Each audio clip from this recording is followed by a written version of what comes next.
School में कब था ये? 9th 10th? 9th में था ना। सीबीएसई में कब था? और बोर्ड में? स्टेट बोर्ड में। ठीक है। चैप्टर पूरा था क्या ये? तो ये डायग्राम 10th की है ना? सेम 10th में आई थी डायग्राम थी ना?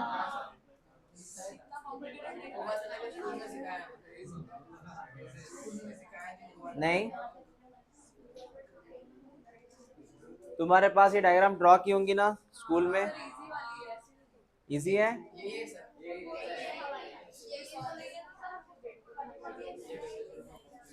तुम्हारा तुम्हारा स्टेट था? स्टेट की बात कर रहे हैं वो, स्टेट की बात कर रहे हैं। चलो, हेडलाइन लिखा बेटा? ध्यान दो इधर।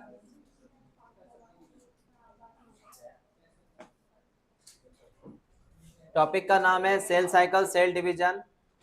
ये चैप्टर जो है ये हमें पढ़ना है फॉर अदर चैप्टर्स के लिए। तो चैप्टर है cell cycle and cell division.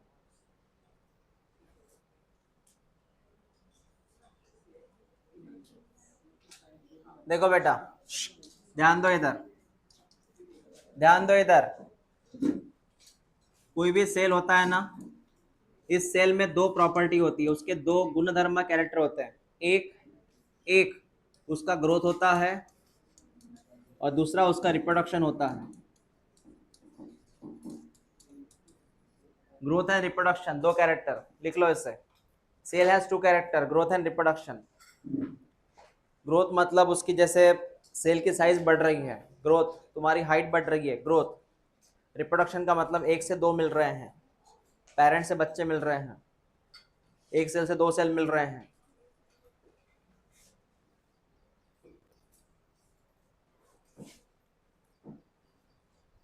तो ग्रोथ एंड रिप्रोडक्शन।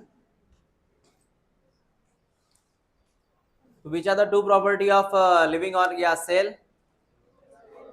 हाँ exactly.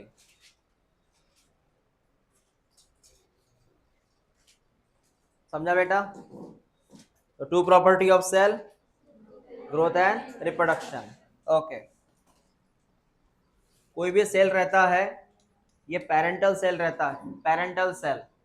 इस पेरेंटल सेल का होता है डिवीजन, इसका होता है डिवीजन, और उससे मिलेंगे हमें डॉटर सेल। तो पेरेंटल सेल का क्या होता है बेटा? Division, and it gives rise to daughter cell. How many daughter cell? दो, एक सेल से दो सेल। ये भी लिख लो, टू डॉटर सेल्स।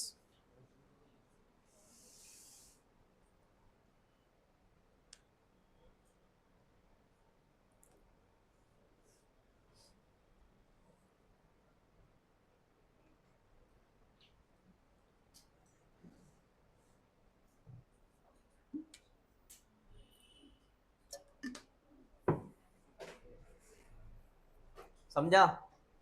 ओके। यहाँ देखो क्या हो रहा है, सेल डिवीजन, एक के दो सेल बनते जा रहे हैं। ओके, जैसे पैराग्राफ है वैसे मैं यहाँ टीचिंग कर रहा हूँ।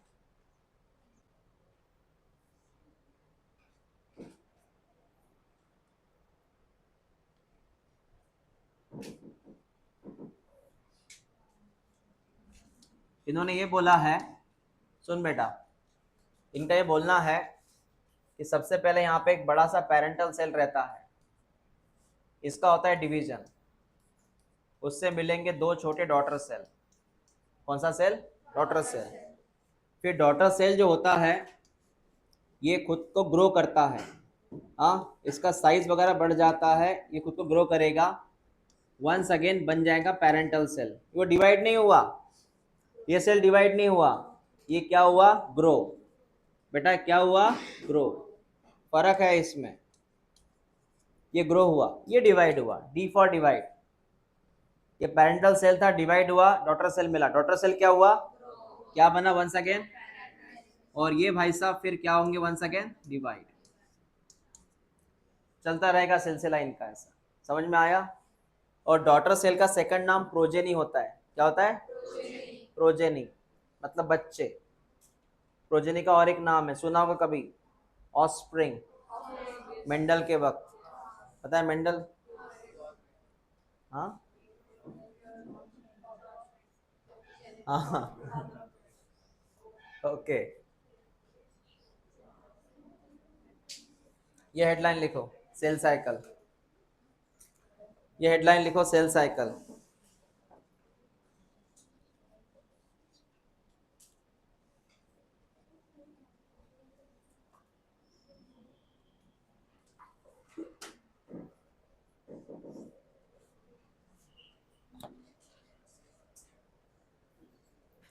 चल देख बेटा, यहाँ मैं दो चीजें समझाऊंगा। सबसे पहले चीज क्या होता है देख, क्या होता है देख सर, सेल डिवाइड क्यों होता है? सेल डिवाइड क्यों होता है? कारण क्या है सर? सेल डिवाइड क्यों होता है? जैसे आपके हॉल, यहाँ पे हॉल में 50 बच्चे बैठते हैं, लेकिन और बच्चे आ रहे हैं, और बच्चे आ रहे हैं, जगह तो बढ़ नहीं सकती। हाँ, जगह बढ़ सकती है क्या? तो मैं क्या करूँगा, इसके बाद जो बच्चे आएंगे, अब यहाँ पर भी एडजस्ट करूँगा, और बच्चे आएंगे और एडजस्ट करूँगा। पहले आप ऐसे बैठते थे, अब ऐसे हो गए, वो ऐसे हो गए, समझ रहे हैं? जगह ही नहीं आपको बैठने को।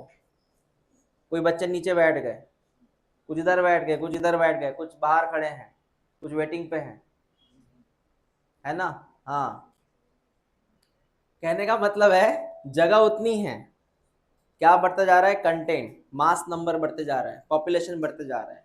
ऐसे केस में मैं क्या करूँगा, मैं डिवाइड कर दूंगा। क्या डिवाइड होगा? अगर इस हॉल में 80 बच्चे आ गए जो एडजस्ट ही नहीं हो रहे, तो 40-40 कर दूंगा। 40 की एक बैच, 40 की दूसरी बैच, मतलब एक के कितनी बैच बनी? सेम कहानी यहाँ पे है। ये सेल है बेटा, ये सेल है। हाँ, तो होता क्या है समझ लें। पहले इधर इस सेल में बहुत सारी चीज़ें ग्रो होती है। तो सेल में क्या क्या ग्रो होता है, जैसे कि यहाँ पे देख सकता है तू, एक छोटा सा सेल है, ये डॉटर सेल, इसका बन गया पेरेंटल सेल। इसमें इसका साइटोप्लाज्म बढ़ गया, न्यूक्लियस थोड़ा बहुत बढ़ गया, इसके अंदर जो ऑर्गेनेलीज थी, कौन बेटा, वो भी बढ़ गए। इसी को तू नाम देगा ग्रोथ। क्या बोलेगा? ग्रोथ। रिपीट कर, डॉटर सेल था, क्या क्या बढ़ गया? साइटोप्लाज्म, पता है साइटोप्लाज्म? उसके बाद में, उसके बाद में सब ज्यादा हो गए। जैसे आप पहले चाइल्ड थे, चाइल्ड के पहले आप 1 साल की इन्फेंट्स थे, पता है इन्फेंट्स? 1 साल के बेबी को क्या बोलते हैं? हाँ, बच्चा मत बोलना, बेबी बोलना। 1 साल का बेबी इन्फेंट्स। 10 साल का बेबी नहीं होता, 10 साल का बच्चा, मतलब चाइल्ड। आप चाइल्ड नहीं हो बेटा, नहीं आप एडल्ट भी नहीं हो, आप एडल्ट नहीं हो ना, आप बच्चे हो, आप टीनेज हो, टीनेजर्स, एडोलसेंट बोलते हैं, है ना? धीरे धीरे आप में ग्रोथ हो रही है, धीरे धीरे आप में ग्रोथ हो रही है। आप जो 1 साल के थे, आप ऐसे ही हो क्या अभी तक? नहीं ना। हाँ, धीरे धीरे आप में ग्रोथ हो रही है। उसके बाद क्या होगा, एक लिमिटेशन होगा। जैसे सेल में सब कुछ बढ़ गया, हर चीज बढ़ गई सर सेल के अंदर, सेल के अंदर। अब क्या होता है, सुन मेरी बात, ये न्यूक्लियस भी इतना ही है सर। अब क्या होता है, इसके ऊपर प्रेशर आता है, अब ये आगे नहीं बढ़ सकता, और बड़ा नहीं हो सकता। गुब्बारे को भी लिमिट होती है बढ़ने के लिए, और ये आगे नहीं बढ़ सकता, फट जाएगा बेचारा। इसके अंदर हर चीज बढ़ती जा रही है, जगह उतनी, अभी अब क्या होगा, जगह उतनी है, जगह नहीं बढ़ेगी, इसके अंदर का कंटेंट बढ़ता जाएगा। माइटोकॉन्ड्रिया 15 हो जाएंगे, 20 हो जाएंगे, 100 हो जाएंगे, जगह उतनी रहेगी। ऐसे केस में इनके न्यूक्लियस के ऊपर भार आता है, न्यूक्लियस के ऊपर प्रेशर आता है। काय के ऊपर प्रेशर आता है? हाँ, यहाँ पे एक चीज याद रखना, साइटोप्लाज्म और न्यूक्लियस का रेशियो मेंटेन रहना चाहिए। साइटोप्लाज्म और न्यूक्लियस का रेशो मेंटेन रहना चाहिए। जैसे एग्जांपल, तुम्हारा हार्ट और तुम्हारा हार्ट, तुम्हारी साइज कितनी भी बढ़ जाए, मैं मोटा वे की बात कर रहा हूँ, तुम्हारा हार्ट बढ़ेगा क्या? तुम्हारे बॉडी के साथ तुम्हारा हार्ट भी बढ़ता है क्या? नहीं, उसके ऊपर प्रेशर आता है बाद में। इतनी बॉडी कैसे मेंटेन करूं मैं? तो बेटा न्यूक्लियस उतना ही रहेगा, बढ़ता कौन जाएगा? साइटोप्लाज्म के अंदर के जो नंबर्स, माइटोकॉन्ड्रिया बढ़ा, ईआर बढ़ा, गोल्जी बॉडी बढ़ गया, सब बढ़ गया। प्रेशर किस पे आया? न्यूक्लियस बोलेगा भाई साहब मुझसे नहीं होता अभी ये, क्या क्या देखूं मैं, क्या कंट्रोल करूं मैं? बेहतर ऑप्शन है मैं कंट्रोल नहीं कर सकता इससे ज्यादा। तो न्यूक्लियस, क्योंकि न्यूक्लियस और इसका रेशो ये हो रहा था, इम्बैलेंस हो रहा था। कौन बढ़ रहा था और कौन कांस्टेंट है? न्यूक्लियस तो उतना ही है ना, न्यूक्लियस नहीं बढ़ेगा, न्यूक्लियस उतना ही है। बढ़ कौन रहा है? हाँ, बढ़ साइटोप्लाज्म रहा है। तो प्रेशर काय पे आएगा? जैसे राजा एक ही है और उसका राज्य जो है या प्रजा बढ़ती जा रही बढ़ती जा रही बढ़ती जा रही है ना, दिक्कत जाएगी। तो सर इसका एक ही इलाज है सर, आप इसका डिवीजन करो। क्या करो? डिवीजन। क्या करो? डिवीजन। तो बता मैंने डिवीजन क्यों किया? मैंने इसका रेशो बैलेंस करने के लिए डिवीजन किया। किसका रेशो? साइटोप्लाज्म न्यूक्लियस का रेशो बैलेंस के लिए क्या किया मैंने? डिवीजन। जैसे यहाँ पे 80 बच्चे आ गए, एडजस्ट नहीं हो रहे थे, मैं भी अकेला ही था, मेरा कोई हमशक्ल नहीं था, डुप्लीकेट है ना, मैं न्यूक्लियस जैसा, मैं न्यूक्लियस बेटा, मैं न्यूक्लियस, ये सेल, दीवारें क्या है? सेल, और तुम सेल के अंदर का कंटेंट बढ़ती जा रहा है बढ़ती जा रहा है। मैं बैलेंस नहीं कर रहा अभी, मैंने सीधे 2 कंटेंट लगा दिए, मतलब डिवाइड कर दिया मैंने 40-40 की बैच, ताकि मैं कंट्रोल कर सकूं फिर आपको। समझा तुझे? Why cell division happen? To maintain nucleus ratio. लिखो वो बात, लिखो। To maintain the cytoplasm nucleus ratio, to maintain the cytoplasm nucleus ratio, cell has to divide. Cell has to divide.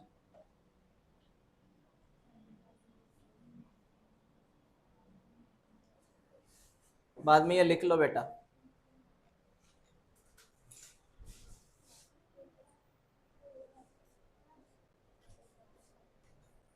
प्रणवा कहाँ गए थे? हाँ, इतने दिन? कौन सा कॉलेज? कौन जा रहा है इधर से? कोई तो नहीं जा रहा।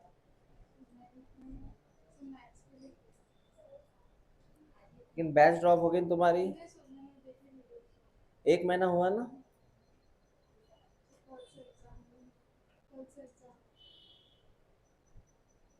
इनके चेहरे देख के लग नहीं रहा मुझे कल से एग्जाम है।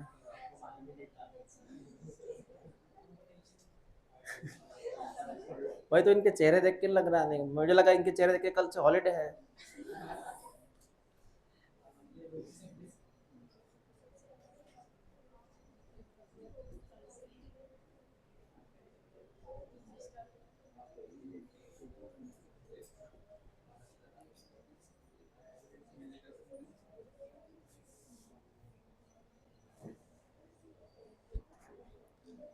जल्दी लिख ले बेटा।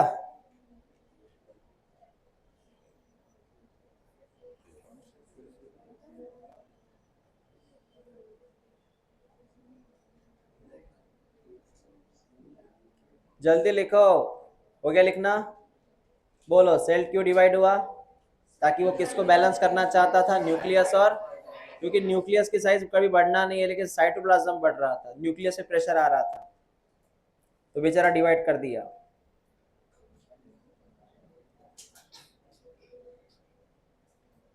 जैसे आप किसी काम को बांट लेते हो, जब आपके ऊपर बहुत प्रेशर आता है उस काम का, तो आप उस काम को बांट देते हो, क्योंकि आप तो अकेले हो ना काम करने के लिए।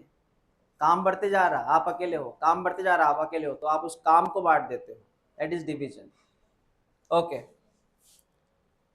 दूसरी बात समझ, अब मेरे पास एक किताब है, ये एक ही किताब है, ओरिजिनल किताब है ये। मेरे पास दो स्टूडेंट है, बोल रहे कि सर हमें आपकी किताब चाहिए ये। अब ये तो बेटा एक ही है, मैं फाड़ के दे नहीं सकता, है ना। इसका एक ही इलाज है, इसकी जेरोक्स निकालो। क्या निकालो? ताकि इसके दो कॉपी हो जाए और मैं दोनों को दे सकूं। समझ में आया? हाँ। दूसरा एग्जांपल ले रहा हूं, लेकिन ये काल्पनिक घटनाएं हैं, वास्तविक जीवन से कोई संबंध नहीं इसका। दो भाई है, पहले बोल रहा काल्पनिक घटना है। दो भाई हैं, पिताजी ने एक प्लॉट खरीदा, दूसरा बोल रहा एक ही प्लॉट खरीदा कैसे होगा, कितने प्लॉट खरीदने पड़ेंगे? ये प्लॉट इसके नाम, वो प्लॉट उसके नाम। समझ में आया?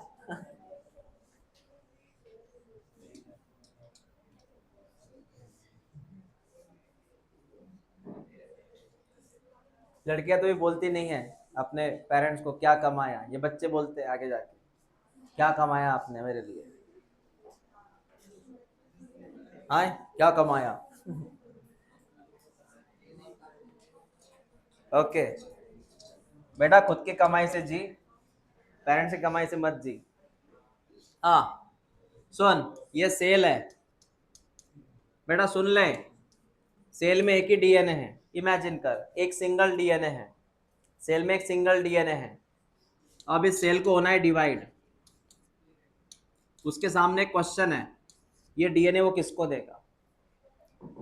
ऐसा डिस्क्रिमिनेशन भी कर सकता है, ये सेल अच्छा है तो इसको डीएनए दे दो, ये पास है इसको डीएनए दे दो, ऐसा नहीं होगा ना। उसके पास एक डीएनए है, किसको देगा बताओ? हाँ ये दिया ना एग्जाम्पल मैंने। मेरे पास एक किताब थी ना बेटा, दो जना है मांगने को, मैं किसको दूं? जो होशियार है उसको? नहीं, दोनों को देना पड़ेगा ना। तो क्या निकालू मैं? जेरोक्स। जेरोक्स एग्जैक्टली उस तरह ना। हाँ तो सर एक सिंपल सी बात है, आप एक काम कीजिए, पहले आप एक काम कीजिए, एक डीएनए के दो डीएनए बनाओ सर, उसके जैसा ही बनना चाहिए, लेकिन उसके जैसा ही। अब बोलते ना बचपन में थे, मुझे इसके जैसा ही चाहिए, थोड़ा भी ऐसा नहीं, इसके जैसा ही चाहिए, है ना, एकदम हम शक्ल। तो बेटा हुआ इधर रेप्लिकेशन, क्या हुआ इधर? रेप्लिकेशन का मतलब है जेरोक्स निकालना, डीएनए का जेरोक्स, दैट इज रेप्लिकेशन। अब वो डिवाइड हो सकता है सर, अब वो डिवाइड हो सकता है सर, और इसके बेटा बन गए डॉटर सेल। ये कौन से सेल बन गए? ये कौन सा सेल था?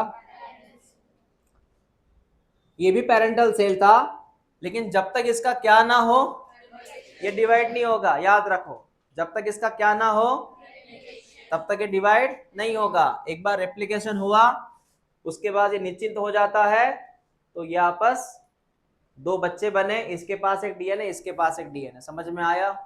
अब ये हुआ इक्वल बंटवारा। क्या हुआ? हाँ, एक चम्मच इस बच्चे को, एक चम्मच इस बच्चे को।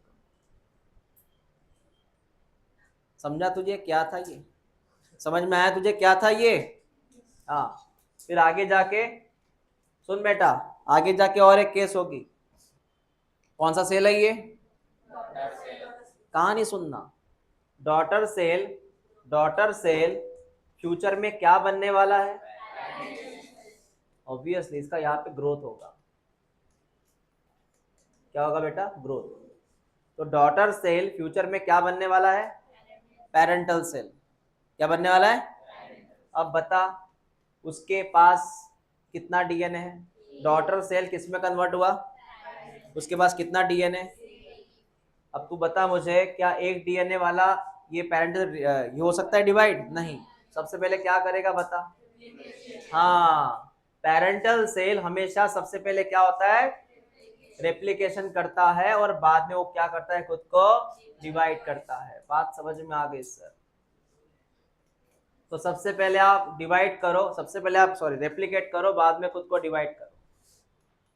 बन गए वापस डॉटर सेल, बन गए वापस डॉटर सेल। ओके बेटा, कहानी क्या है सुनना। सबसे पहले कौन सा सेल था? उसमें कितना डीएनए था? क्या वो रेप्लिकेट, क्या वो डिवाइड हो सकता है? पहला गुणधर्म क्या है कैरेक्टर, उसको क्या करे? आगे दो डीएनए, जब वो डिवाइड होगा इसको एक डीएनए, इसको एक डीएनए, समझा? हाँ सर। उसके बाद में ये डॉटर सेल फ्यूचर में क्या बनेगा? बन गया, पेरेंटल सेल बन गया, लेकिन उसके पास कितना डीएनए? तो कंपल्सरी इसको क्या करना पड़ेगा? रेप्लिकेट करना पड़ेगा। ओके, दो डीएनए। अब जाके ये सुकून से क्या कर सकता है? डिवीजन। क्या कर सकता है? डिवीजन। लिख लो इसको।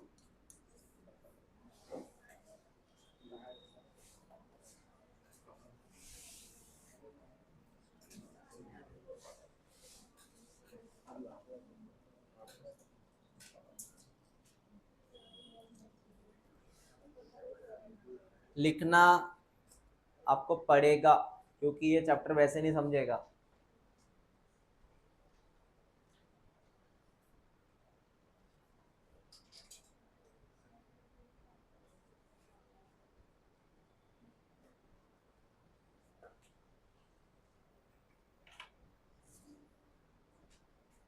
तो आपकी टेस्ट मैंने रखी है संडे को, केमिकल कंट्रोल।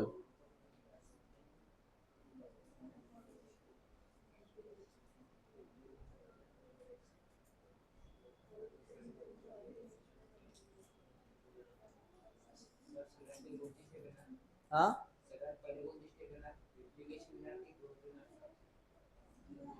दोघे सोबत येतात।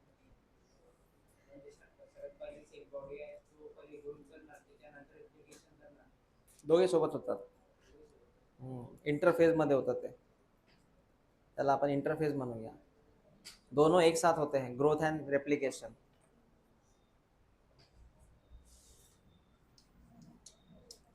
एक स्टेटमेंट है, इधर लिख लो, growth and replication take place simultaneously. मतलब दोनों चीजें एक साथ हो रही है।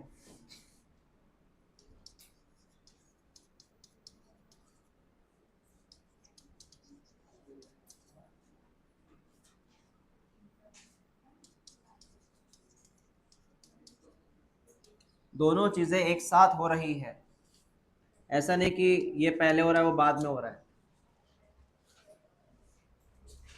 फिर ये दोनों चीजें साथ में कैसे होती है, इसके लिए हम आगे बात करेंगे।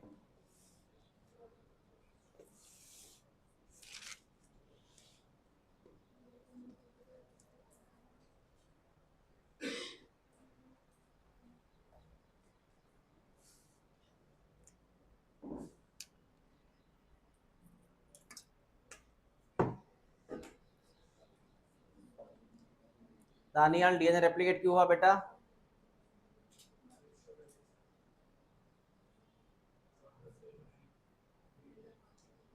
डॉटर सेल बनाने के लिए नहीं, डीएनए रेप्लिकेट क्यों हुआ? क्योंकि दोनों डॉटर सेल को इक्वल डीएनए देना था ना। दोनों डॉटर सेल को इक्वल डीएनए देना था ना, इसलिए रेप्लिकेट हुआ ना वो। अब ये पेरेंटल सेल है बेटा, अगर ये डिवाइड हुआ तो क्या वो डीएनए को दे पाएगा डॉटर, मतलब इक्वल दे पाएगा? तो ये समझ में आया मैंने क्या बोला? तो ये पेरेंटल सेल है, इसके पास ये ग्रीन कलर में कौन है? डीएनए। अगर ये डिवाइड हुआ, इसके दो सेल बने, तो किसको डीएनए देगा? क्वेश्चन मार्क है ना, ये किसको डीएनए देगा? इसीलिए बेटा सिंपल सी बात है, तो डीएनए का क्या कर, पहले एक के दो डीएनए बना, ताकि जब दो बच्चे बनेंगे, दो डॉटर सेल बनेंगे, हर एक के पास जाएगा एक एक डीएनए। मतलब अब फिलहाल सुन, फिलहाल इसके पास 50 रुपए है, कितना है? कितना है? 50 की उसने किए 100, 50 50 50 50, मतलब 100 रुपए किए। जब वो डिवाइड होगा तो इसको कितना देगा? 50, इसको 50, ऐसा कैलकुलेशन है वो। समझ में आया ना? क्या लिखा आपने? Growth and replication take place, मतलब एक साथ हो रही है रिएक्शन ये। चलो नेक्स्ट।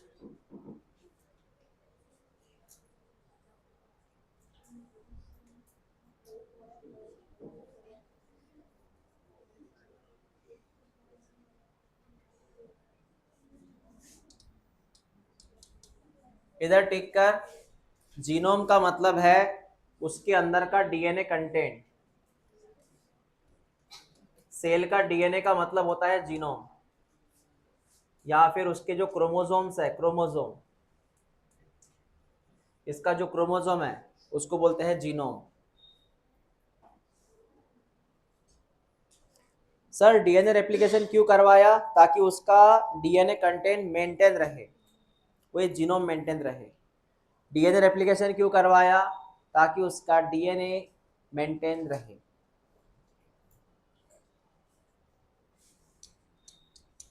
तुझे क्लियर हुआ मैंने क्या बोला?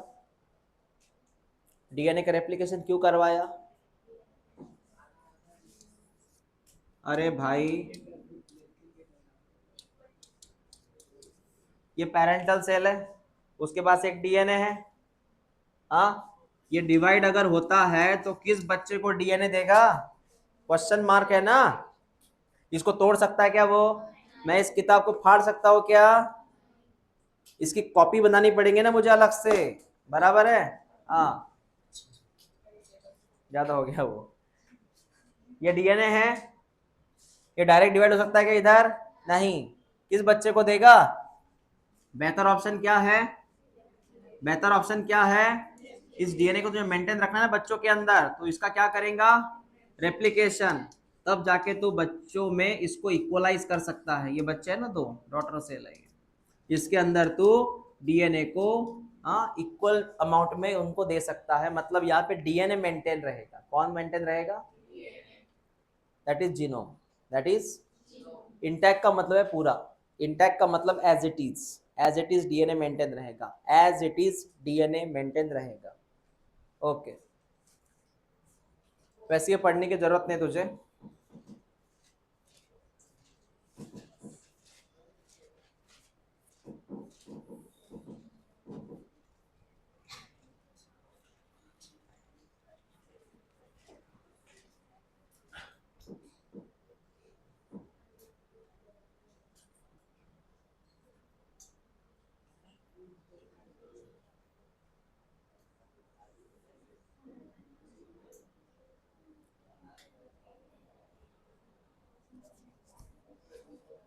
ये ऑलरेडी हमने पढ़ा हुआ है, इतना इसको पढ़ने की जरूरत नहीं है।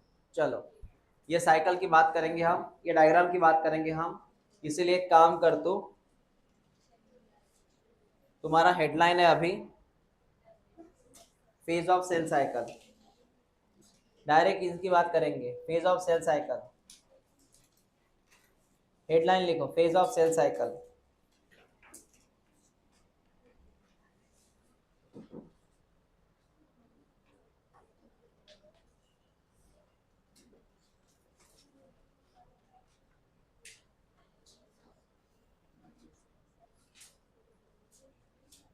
चलो सुन बेटा, मेरी बात को सुनना। Phase of cell cycle. अब पहले मैं आपको एक चीज क्लियर कर दूं। देखो, एक सेल होता है, वो डिवाइड होता है, उससे दो सेल मिलते हैं। तो ये हर एक के बारे में कंटेंट अलग है। जैसे एग्जांपल सर, सुन बेटा, एक सेल है, डिवाइड होके दो सेल मिलेगा। अगर ये सेल ह्यूमन का रहा, किसका रहा? किसका रहा? ह्यूमन का रहा, तो इसको एक सेल से दो सेल बनाने में 24 आवर्स लगते हैं। हमारा कोई एक सेल लो, ये एक के दो बनाएगा कितने आवर्स में? अगर यही सेल ईस्ट का रहा, किसका रहा? ईस्ट पता है तुझे? इससे बेकर ईस्ट ब्रेड बनती है, पालेकर बेकरी। 90 मिनट लगते हैं इसको तोड़ने में। कितना मिनट्स? मतलब एक ईस्ट के दो ईस्ट, एक ईस्ट के लगते हैं 90 मिनट्स। वही अगर मैं बैक्टीरिया की बात करूं, तो ये भाई साहब जल्दी डिवाइड हो जाते हैं। ये लगाते हैं 18 टू 20 मिनट्स फॉर डिवीजन। मतलब एक बैक्टीरिया से दो बैक्टीरिया बनने में कितना समय? बैक्टीरिया बहुत जल्दी ग्रो होता है, मतलब डिवाइड होता है। एक के दो बैक्टीरिया, दो के चार, चार के आठ। इसलिए सब्जी जल्दी खराब हो जाती है। सब्जी या कोई भी चीज जल्दी खराब होती है बैक्टीरिया की वजह से। तुम्हारे अंदर बैक्टीरिया क्यों जल्दी ग्रो होता है? वही तो, मिनट में ग्रो होता है वो, आवर भी नहीं लगाता, मिनट में 1 के 2 बैक्टीरिया। ऐसे हजारों बैक्टीरिया तुम्हारे अंदर ग्रो होते रहते हैं, तब जाके वो सिम्टम्स आता है, बुखार, खांसी। ये कब आता है पता है? जब तुम्हारे अंदर बैक्टीरिया का नंबर क्या हो गया हो। हाँ, तुम्हारे अंदर एक बैक्टीरिया गया, तुमको बुखार आएगा? गिनते भी नहीं तुम उसको, अलर्ट। लेकिन उसका जब नंबर बढ़ जाता है ना, तब ऐसे होता है। लिख लो इसको।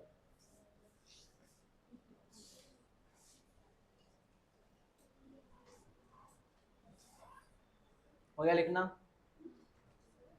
हम्म हम्म।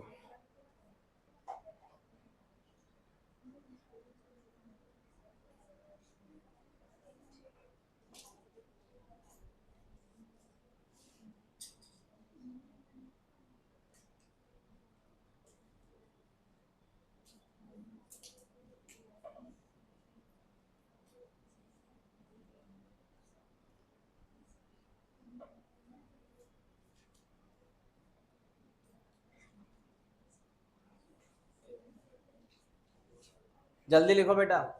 ह्यूमन का सेल डिवाइड होने में ईस्ट का और बैक्टीरिया का। हाँ हाँ सर, समझ में आई क्या बोला आपने। चल ध्यान दे इधर। अब हेडलाइन लिख, सेल साइकिल। लिखा तूने हेडलाइन? क्या था हेडलाइन? Cell cycle.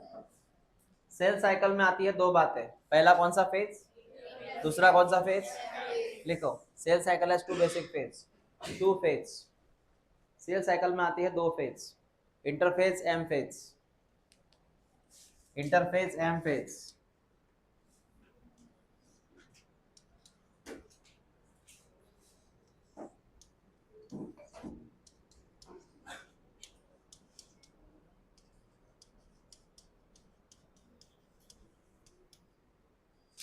सुन, ये लिखना होगा इंटरफेस, एम फेज। ध्यान दे इधर। ये पहले कौन सा सेल था? इसकी ग्रोथ हो गई, साइज में बढ़ गया, है बढ़ गया बढ़ गया बढ़ गया, क्या बन गया? मतलब यहां से यहां तक कौन सी फेज? इंटरफेज में सेल की ग्रोथ होती है, मतलब सेल जो होता है वो साइज से बढ़ जाता है, कंटेंट बढ़ता है, पेरेंट्स बनता है वो, दैट इज इंटरफेज। फिर एक बार वो पेरेंटल सेल बन गया, फिर बाद में वो डिवाइड होता है बेटा, बाद में वो डिवाइड होता है, बाद में वो डिवाइड होता है, और इसका नाम होता है एम फेज। क्या नाम है इसका? M phase. एम का मतलब होता है माइटोसिस या मियोसिस। एम मतलब माइटोसिस या, हो गया तुम्हारा सेल साइकिल। रिपीट कर एक बार, कौन सा सेल था? छोटा सा सेल था, नाम क्या था? क्या हुआ इसका? मतलब इसकी साइज बढ़ गई, क्या बन गया? अब वो क्या होगा? पेरेंट एक बार बन गया, फिर वो डिवाइड हो सकता है, पेरेंट बनने के बाद डिवाइड हो सकता है, एम फेज में गया। समझ में आया? ये लिख लो। तो cell cycle has two type, M phase, interphase.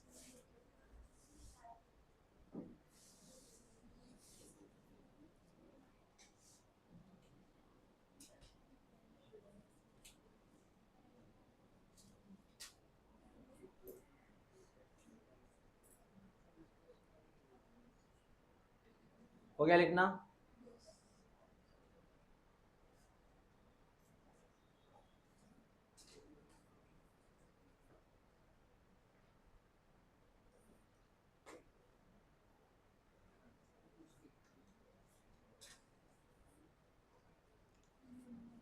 ये हो गया लिखना आपका? एक डायग्राम है वो देख ले अभी। सर ये है सेल साइकिल, ये है सेल साइकिल। उसमें इतनी जगह ली है सर एम फेज ने। किसने लिया? और बाकी पूरी की पूरी जो यहाँ पे जगह है वो इंटरफेज की है। मतलब यहाँ से लेके यहाँ तक इंटरफेज है, ये पूरा का पूरा इंटरफेज है। अब कहानी क्या है सुन। कहानी ऐसी है सर, कहानी ऐसी है सर, सुन बेटा। कहानी ऐसी है सर कि यहाँ पे एक पहले से पेरेंटल सेल था। कौन सा सेल था? पेरेंटल सेल, जो एम फेज के थोड़ा पहले पेरेंटल सेल। अब इसका हुआ डिवीजन। क्या हुआ? क्या हुआ? दो कौन मिले? दो कौन मिले? समझ में आया? दो कौन मिले? हाँ। बता, पेरेंटल सेल से डॉटर सेल मिलना कौन सा फेज? जो काफी शॉर्ट होती है, शॉर्ट होती है। फिर ये जो डॉटर सेल है, फिर ये जाएगा इंटरफेज में, इसका साइज धीरे धीरे बढ़ता जाएगा। रिपीट करता हूँ, ये कौन सा सेल था? इसकी साइज धीरे धीरे धीरे धीरे बढ़ती जा रही है। अब ये आखिरकार कौन सा सेल बना? तो इसको समय लगता है, इसको समय लगता है। समझ में आया? इसको समय लगता है। ऐसा है बेटा, ये जो दिख रहा है तुझे, ये पूरा का पूरा इंटरफेस है। बस इतना सा कौन है? इतना सा एम फेज है। इसका मतलब है सर कि जो इंटरफेज होता है वो बहुत समय लेता है, एम फेज बहुत कम समय लेता है। तो कौन सा फेज ज्यादा समय लेता है? ग्रोथ के लिए, ग्रोथ के लिए। ऐसा है, समझा? इसको ड्रॉ करो।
मैंने क्या लिख के दिया? वो डायग्राम बनाया क्या तूने? ठीक है, बनाओ। ये मैंने लिख के दिया आपको इंटरफेस के बारे में, ये इंटरफेस के बारे में है।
हो गया? नहीं, डायग्राम हो गया कि आपकी ड्रॉ करना? इंटरफेस जो होता है वो बिटवीन टू एम फेज के बीच में आता है। इंटरफेस अकेला 95 टाइम कंज्यूम करता है, 95%। मतलब इंटरफेस को समय लगता है। इसको रेस्टिंग फेज भी बोलते हैं अपन दूसरी भाषा में, क्योंकि यहाँ पे सेल रेस्ट करता है। इंटरफेस के बाद सेल की ग्रोथ हो रही है, उसके अंदर जो ऑर्गेनेलिज है वो बढ़ते जा रहा है, माइटोकॉन्ड्रिया, ईआर, गोल्जी बॉडी बढ़ते जा रहा है। और बेटा उसका रेप्लिकेशन भी हो रहा है, डीएनए का रेप्लिकेशन। और ये इंटरफेज में जो सेल है वो मेटाबॉलिकली एक्टिव रहता है। मेटाबॉलिक का मतलब केमिकल रिएक्शंस। आपका लिखना हो गया, ध्यान दो इधर। इंटरफेज कैरेक्टर है ये, पहले कैरेक्टर। ये फेज आती है बिटवीन यम फेज के बीच में। किसके बीच में आती है? दिख रहा है कौन सी फेज है यहाँ पे? एम फेज के बाद ये वाली फेज आती है। उसके बाद मैक्स टू मैक्स समय सेल साइकिल का मैक्सिमम समय कौन कंज्यूम कर रहा है? कितना परसेंट? मतलब 100% में से, सेल साइकिल का 100% में से 95% ये अकेला ले रहा है, और 5% सिर्फ किसको दे रहा है? मतलब ये चलेगा सिर्फ 5% में। समझ में आया? तुझे पता है सेल डिवीजन जो होता है, सेल डिवीजन ह्यूमन में सेल डिवीजन कितने समय का है? 24 आवर्स। ह्यूमन में सेल डिवीजन 24 तो 24 आवर्स का 23 आवर्स इंटरफेज में जाता है। 24 आवर्स का 23 आवर्स, नियर अबाउट 23 आवर्स कितने जाता है? और बाकी सिर्फ 1 घंटे में होता है सेल डिवीजन। मतलब 1 घंटे में होता है यम फेज। 1 घंटे में क्या होता है? बाकी पूरा 23 आवर्स इंटरफेज में जाता है। हाँ सर, समझ में आया। उसके बाद में इसका नाम क्या है दूसरा? इसमें सेल आराम करता है, प्रिपरेशन करता है, मतलब वो कंटेंट बनाने का। सर क्या? सेल ग्रोथ, डीएनए और 3 चीजें याद रखना जो हो रही है इसमें। पहला, बढ़ रहा है सर, साइज में बढ़ रहा है सर सेल। पहले कितना था, अब कितना है, अब कितना है, अब कितना है। उसके बाद और 1 के 2 डीएनए बन रहे हैं सर, 1 के 2 डीएनए बन रहे हैं सर। तीसरा, और इंटरफेस के वक्त तूने भले रेस्टिंग बोला, लेकिन इसके वक्त तेरे सेल में क्या शुरू है? रिएक्शन शुरू है। रिएक्शन शुरू है। मेटाबॉलिक मतलब रिएक्शन शुरू है, बंद नहीं है, शुरू है। ये है खासियत इंटरफेज की। किसके फेज की? हाँ। कल हम इसको कंटिन्यू करेंगे, इसके अलग अलग रूप देखेंगे, इंटरफेस के रूप देखेंगे कल।